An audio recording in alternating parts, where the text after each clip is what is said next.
Wonderful to have you together. You put wind in my sails for doing this prep. And as I prepared Psalm 71, I took particular delight in, frankly, my own awareness of the richness of Psalms in composition.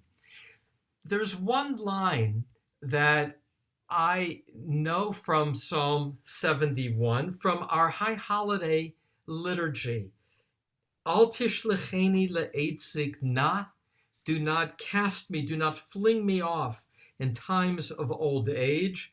Kichlot kochi al ta'azveni, when my strength fails, do not forsake me. And so we have that as a line at High Holidays. It's a popular line for rabbis giving a sermon on aging, though in this context, as we'll see in Psalm 71, it has an added sense of significance. And so I'm going to put it up and read it. It's a psalm that I have rewritten in terms of a word change as recently as 5 minutes ago. Just a subtle one, because words will reappear, and I want to make sure that in English the translation is the same. Here we go. Psalm 71. Do not fling me off in time of old age. In you, Adonai, I shelter. Let me never be ashamed. In your righteousness, rescue me and free me. Incline your ear to me and deliver me. Be for me a palatial rock to come to always. You have commanded my deliverance, for my bulwark and my fortress are you. My God, free me from the hand of the wicked, out of the palm of the wrongdoer and violent. For you are my hope, my supreme Adonai, my trust from my youth. Upon you I did rely from the belly, from the innards of my mother. You drew me. Of you is my praise always. As an exemplar, I am for many, and you are my shelter of strength. Let my mouth be full of your praise all the day, your glorification. Do not fling me off in time of old age. When my strength fails, do not forsake me. For they speak, my enemies of me, watchers over my spirit counsel together, saying, God has forsaken him. Pursue and grab him, for there is no rescuer. God, do not be distant from me. My God, to help me. Make haste. Let them be shamed. Let them perish, adversaries of my spirit. Let them be wrapped with humiliation and disgrace, those who seek my harm. But as for me, always I will hope and add upon your praises. My mouth will recount your righteousness all the day of your deliverance, for I do not know recountments. I will come with you powerful. I will come with your powerful acts. My supreme Adonai, I will recall your righteousness, yours alone. God, you have taught me from my youth, and until now I have told of your wondrous works, and even until old age and white hairs. God, do not forsake me until I tell of your arm to generations, to all who will come, your power and your righteousness.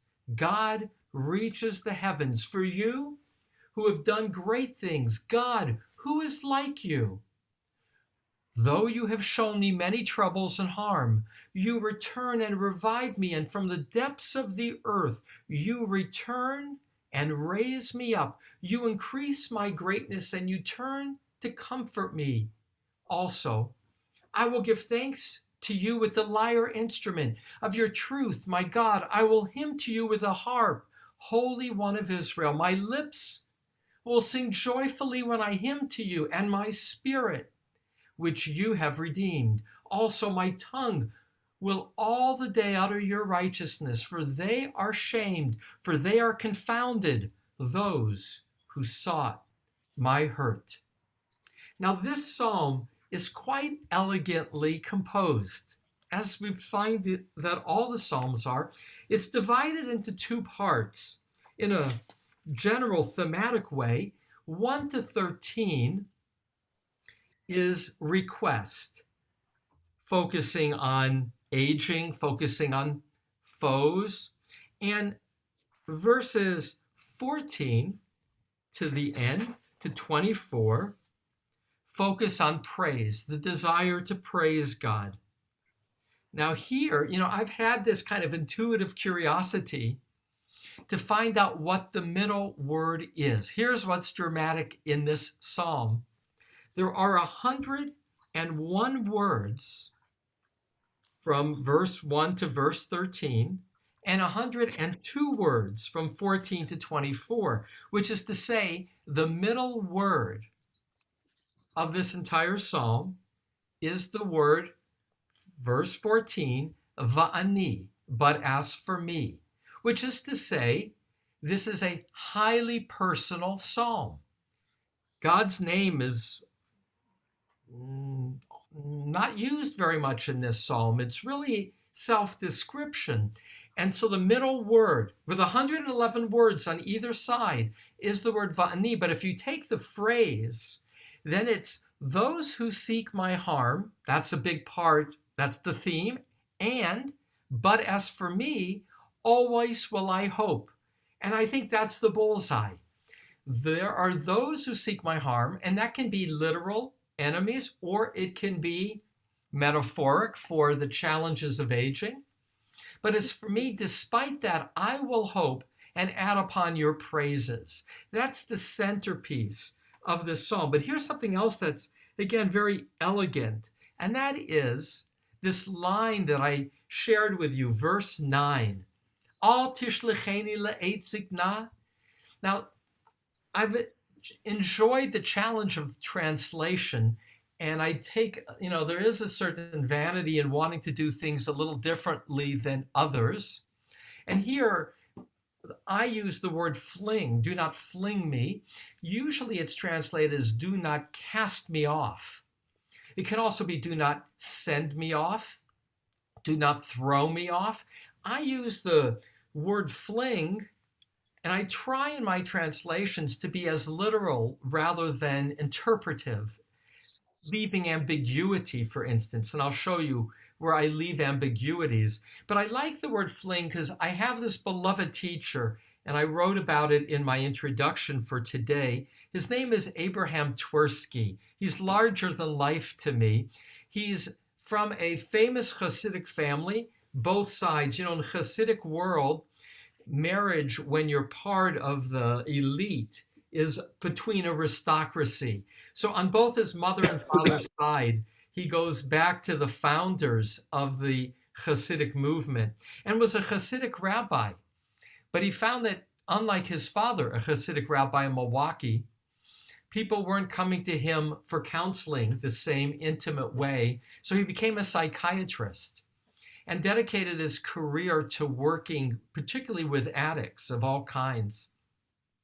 Wrote over 60 books, some for Hazelton and the AA community, many about Judaism.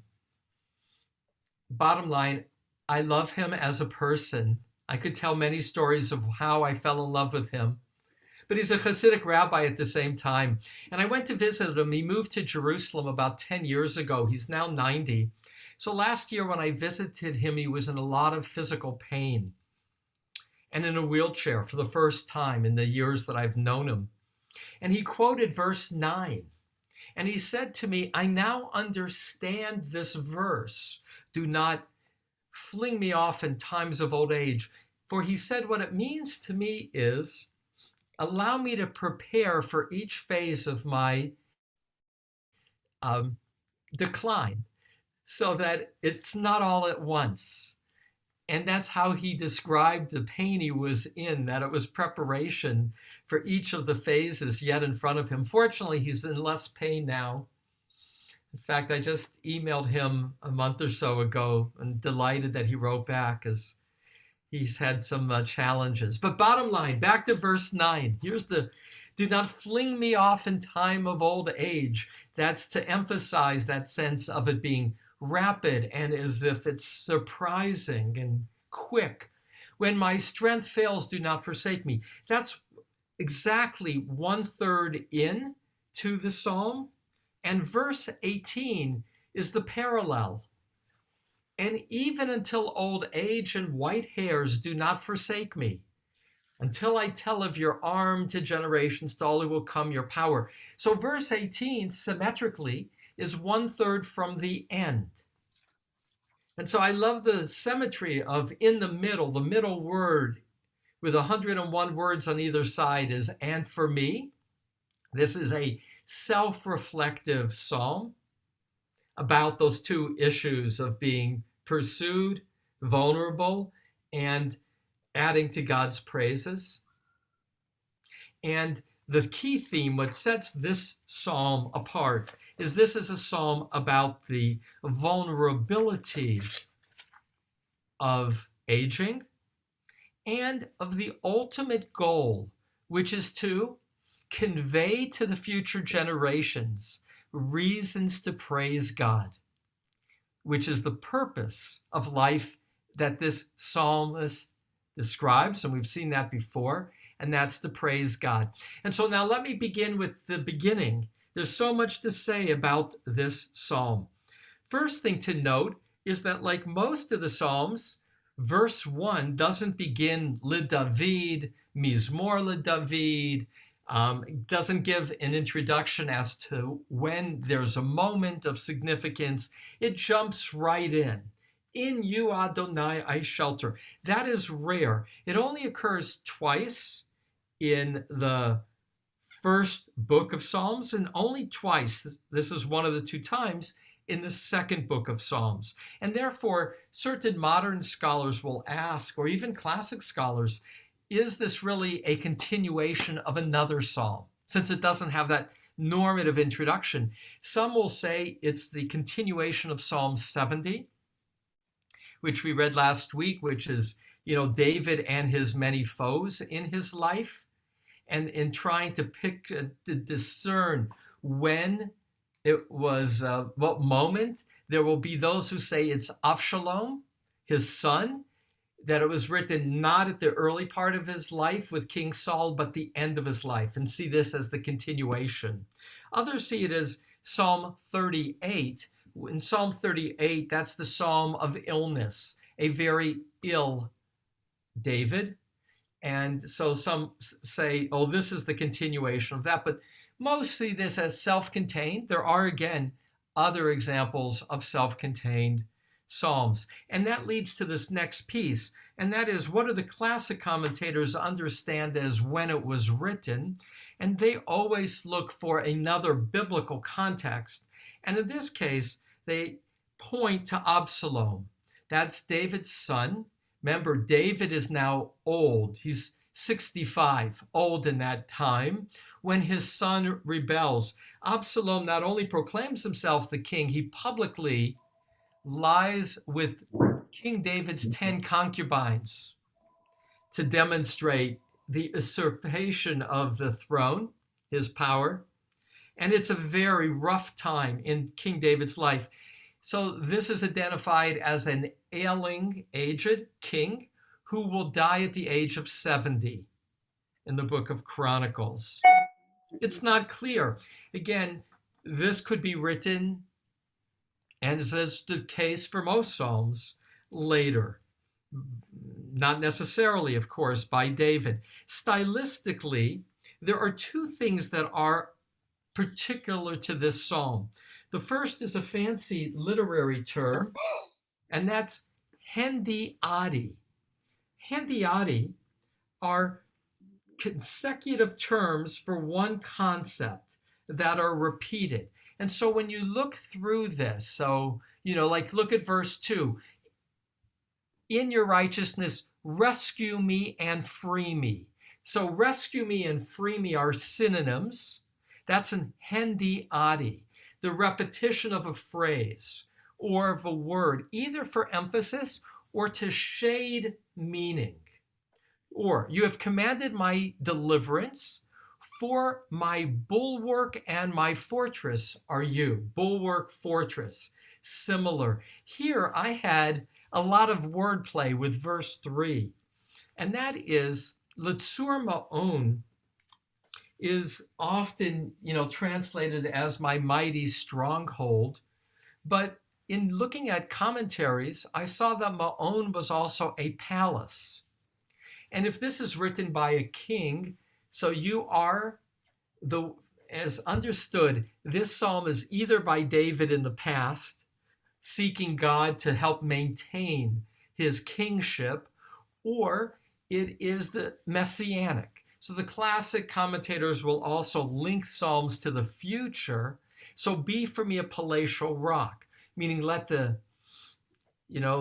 there be an endurance of sovereignty to come. So, bulwark, Sal'i is a stone. Tsur, in the beginning of verse 3, is a rock, is a stone.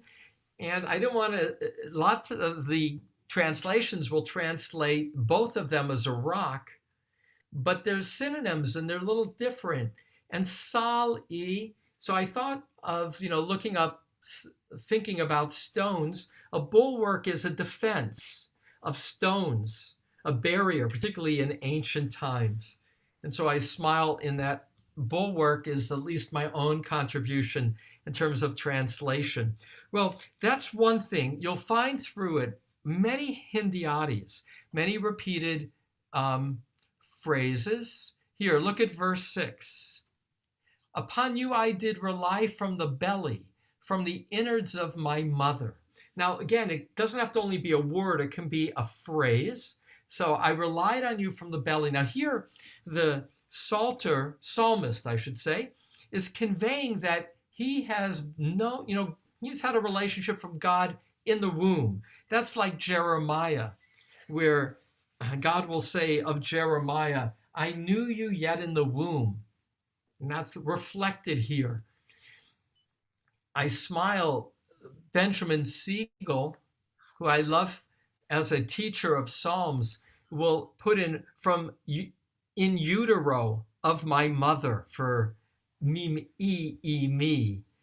That's not exactly, doesn't have a poetic ring, in utero. He's trying to be a little bit too literal. Actually, I translate it literally. Mim a is innards. The word before me, beten, verse 6, many translate from the womb. Literally, it's belly. Some commentators see mim a, the innards, as from the mother's milk. But really, it's a parallel. From you I did rely from the belly, meaning from the womb of my mother. Different phrasing. So again, that's this concept of hendiadi, and the need, because the words are different, to find a different way to frame it, either in terms of choice of words or even a little bit of a choice of emphasis. Here's the second thing that is dramatically different about this psalm. Fully 10 of the verses in this psalm are echoes, are snippets of other psalms. So I'm going to do these because I'm going to read these out only because it's remarkable. Psalm verses 1 to 3 is parallel to Psalm 31, 1 to 3. Verses 5 to 6 is Psalm 22, verses 9 and 10. Verse 11 is 22, verse 1.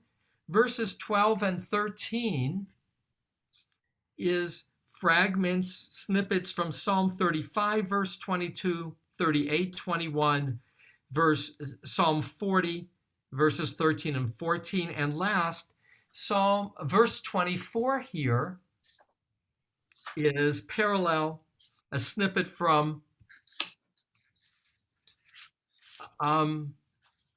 35, Psalm 35, verse 4 and 26, and Psalm 40, verse 14. I tell you all that detail because here's a debate among scholars. Is this psalm simply a collage of snippets, which some have said? And if it's a collage of snippets, then,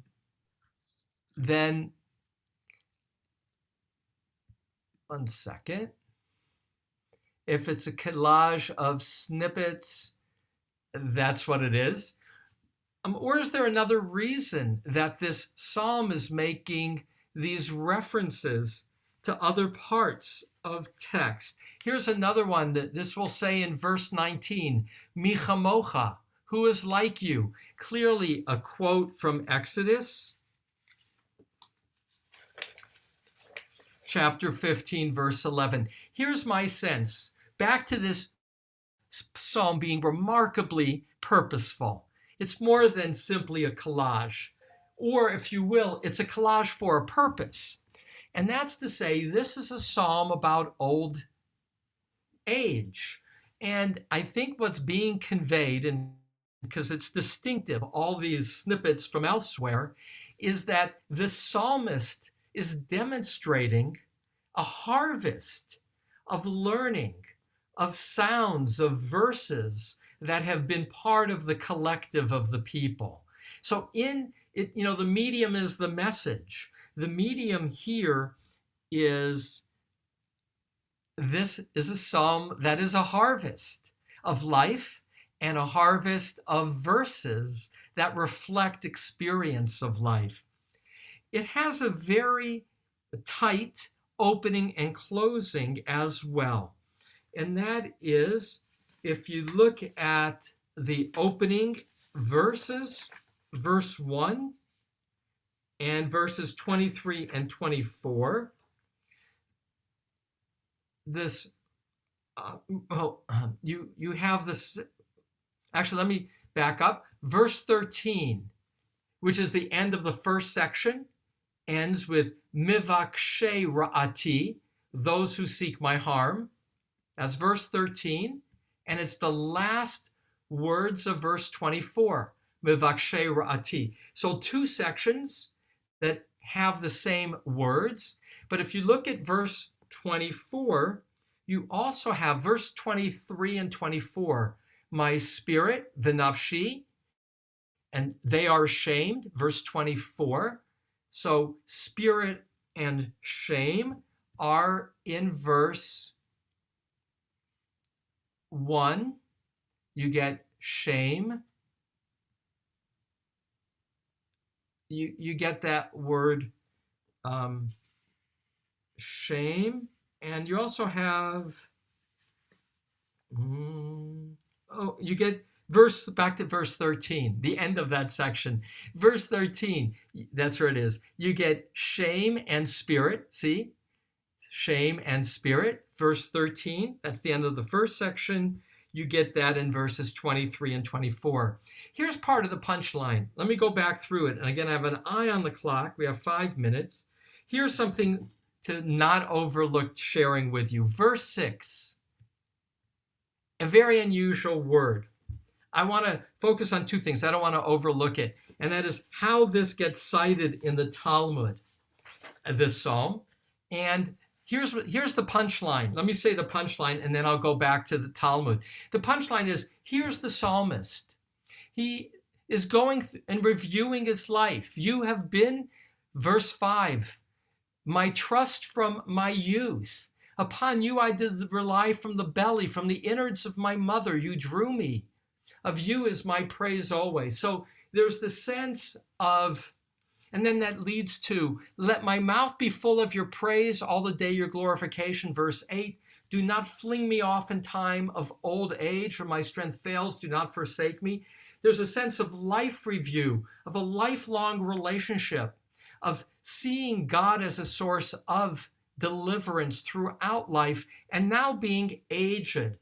And where this entire psalm leads is to exuberance, to jubilation. Verse 22 to 24, he is singing joyfully. His tongue is praising God. There's musical instruments. It's as if in reciting this prayer, he has found his verve. He has regained his vitality. And that's the movement from the psalm. It is just so elegant in how it's composed. And maybe because I'm getting older, I'm very identified with this awareness that the body does change and that the spirit can continue. The Baal Shem Tov, the great teacher of Hasidism, will say of verse 9 that it's not about how old you are chronologically, that this is about finding from within the sense of the joy and the ability to appreciate life, which leads to the praise of God. And so that it's not necessarily about length of days, and though there's still that element as the reality of life. But here's a wonderful thing to share with you. Verse 6, upon you I did rely from the belly, from the innards of my mother, you drew me. This word, gozi, is a very unusual word. And the commentators differ because it's not a usual word. The classic commentators, Rashi and Radak, both of 11th century, they understand it as drew me out, drew me from the womb. Malbim, 19th century, he'll see it as cut off, gozes, who, if you will, cut me, separated me from the womb. But here's the piece that I love, because I knew this story. In the Talmud, they'll focus on the same word, gozi, to try to explain it. And here's what is written in the Talmud 30b and 31a. Before a person is born, they are compelled to swear an oath, quote, be righteous and do not be wicked. And even if the entire world tells you you are righteous, you should consider yourself with your shortcomings as if wicked. What verse suggests this teaching? Now they're quoting verse 6 here, Ata gozi, when you drew me from my mother's womb. So when you drew me from my mother's womb, that word gozi, what is the proof that gozi implies swearing? So when you drew me from my mother's womb, I swore before you. Instead of drew you or cut you, I swore. And what's the proof? From Jeremiah 7:29, it is written, swear gozi concerning your Naziriteship and cast away. And so in the womb, there is gozi, there is a swearing. And what is that swearing? The swearing is, I promise that I will be righteous and see myself as unworthy of being called righteous.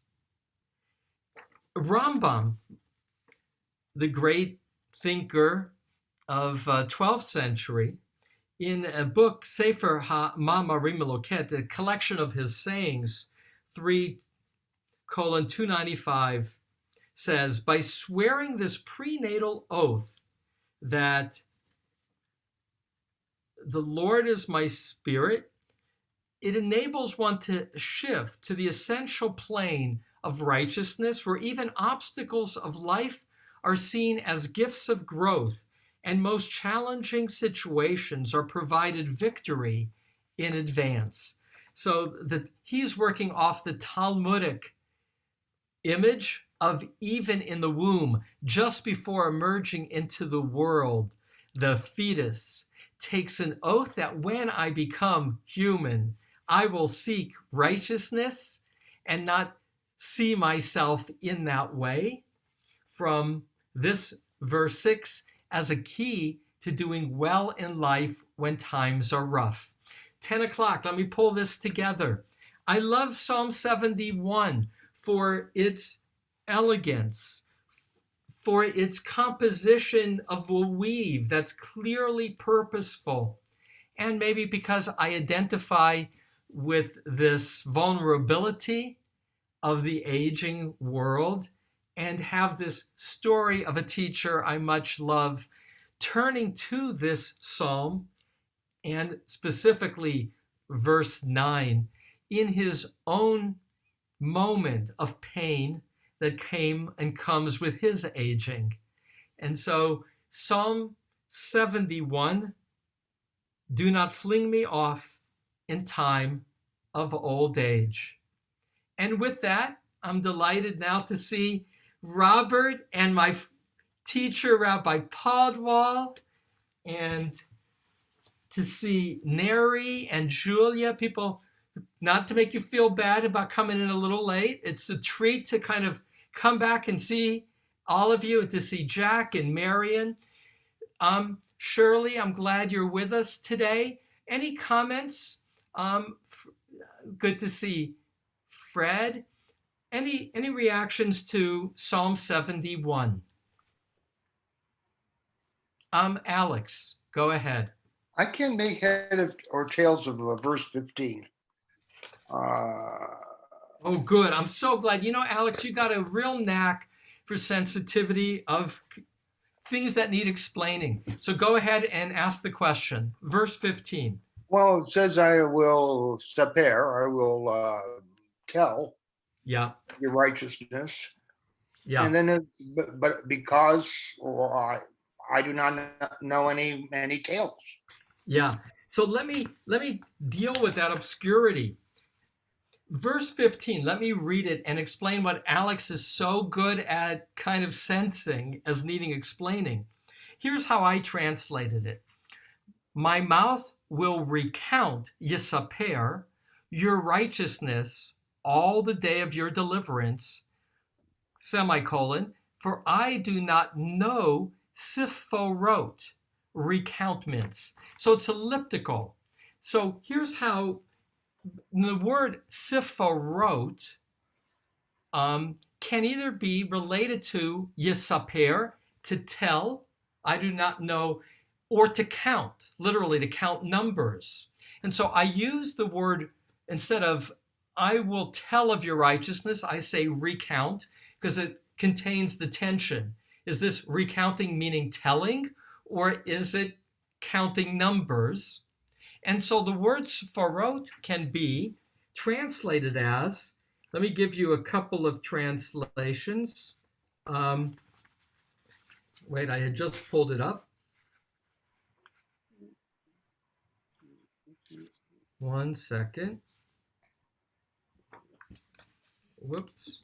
Oh, here's the art scroll.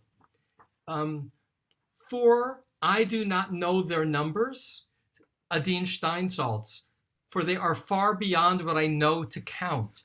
So the tension is when I say in 15, for I do not know recountments, for it is I am unable to recount them all. They are far too numerous to tell your wonders. They are beyond. So I left it confusing intentionally. So Because it's a word that gets used nowhere else, forot, right? It's this poetic throwing in a word that can either mean tell or recount. And what he intends to say is elliptical, which is, my mouth will recount your righteousness, but on the other hand, there's too much for my mouth to tell. It's beyond telling. So, for I do not know recountments. It's sort of playing a pun on saper. Say that again, Alex? Playing a pun on saper. Exactly. It can either be a pun on it or it can be a reframing. Because again, what's distinctive to this psalm is this Hindiati, this repeating in another way of reframing the same thing that was said, to provide another shadowing or shading of an idea.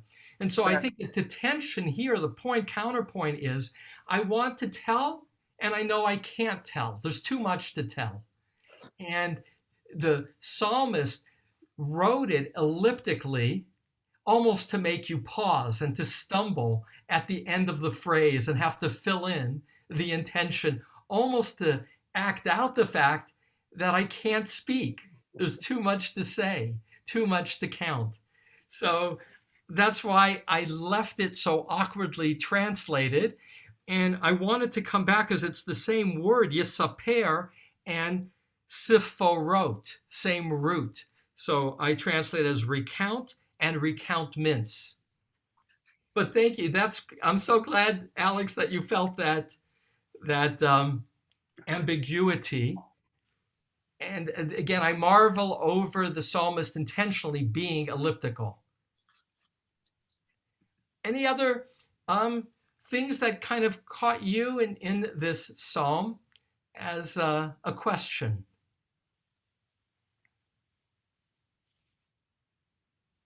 Mimi, go ahead. I noticed that this doesn't have the first part where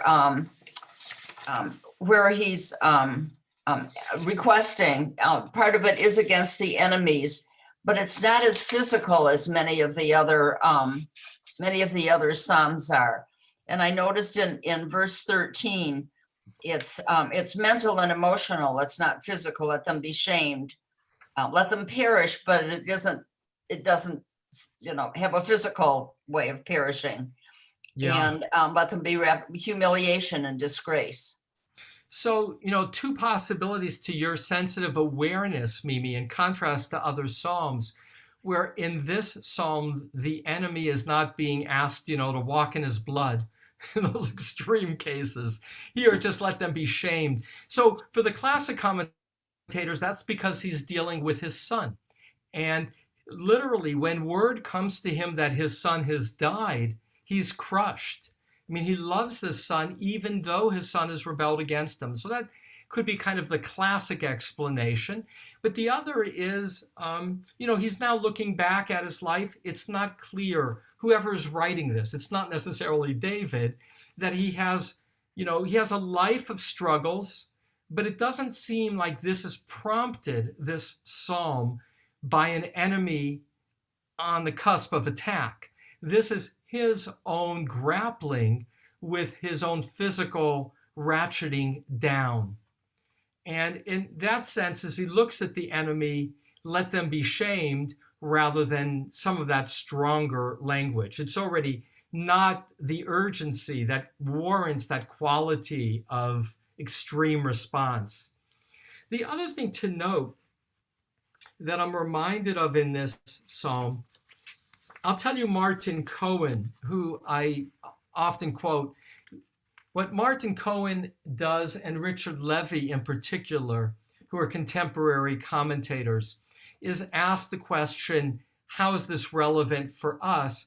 Martin Cohen, here's his question. This is somebody who grew up with a relationship with God. From the womb you knew me. And he asks the question that's prompted for him, do you have to have known God your whole life, been taught about God, to have this quality of faith in God, this trust? Can you come to God with questions and develop trust? He leaves it as the question. I just share with you the kind of question that can emerge. But to pull this together, because I'm concerned always not taking too long, so to pull together Psalm 71, what I continue to return to in delighting with this psalm is the expression of the reality of life review with purpose. Because what this psalmist says is, God, let me share with your Zeroah, your arm. What is Zeroah? That's the image used in the deliverance from Egypt, right? Im Zeroah Gedolah, with a great arm I brought you out of the land of Egypt. And here the psalmist will say, let me tell the next generations about your arm, about your deliverance, about how you've been there for me, that my purpose is singing your praise so that the praises will continue in the next generation. And with the awareness of purpose, that's the shift in this psalm to jubilation and exuberance with the closing lines. And I just, again, delight in this as spiritual poetry, a prayer to God about the aging process, and yet in doing so, finding purpose and celebration. I love it. And Psalm 72, I'm going to tell you why I'm excited to share with you Psalm 72 tomorrow. I have somehow moved it from my desk, but it's framed as if a prayer by King David on behalf of King Solomon asked to let him be a good king, let my son be a good king. And what does it mean? What is the nature of this prayer? Let him be mindful of the lowly, of the poor. And the commentators will emphasize, including an important Christian commentator, that this psalm says that what defines a king is not strength against enemies, of armies, of wealth. What defines the worthiness of a king, as described in Psalm 72 tomorrow, is the sensitivity to those who need support and justice. So elegantly written. It's the end tomorrow of the second book of Psalms. One last thing. The opening word of Psalms, Psalm 1. Oh, also Julia got that book. All right, 2 people. And Shelby did also. Psalm 72, the last thought for tomorrow coming attraction. The opening word of Psalms is Ashrei. Happy is the one. It's the last word of Psalm 42 which is book 1, Psalm 72. It's the last word of the 4th and 5th book. And the last line of the 5th book is Kol Neshama Hallelujah, Hallelujah. Let every soul praise God. And so a common theme that ends each of the books of Psalms is a sense that living a spiritual life leads to contentment. So tomorrow, the end, a celebration of finishing the second book of Psalms. Delighted to be able to share this with you. Have a good day. Be well. Thank you. Be well. Rabbi Kaddish? Thank you. Thank you, Mimi. I don't. Those having a loved one to honor, I invite you to join today. I'll do it in the transliteration side, in this prayer of honoring.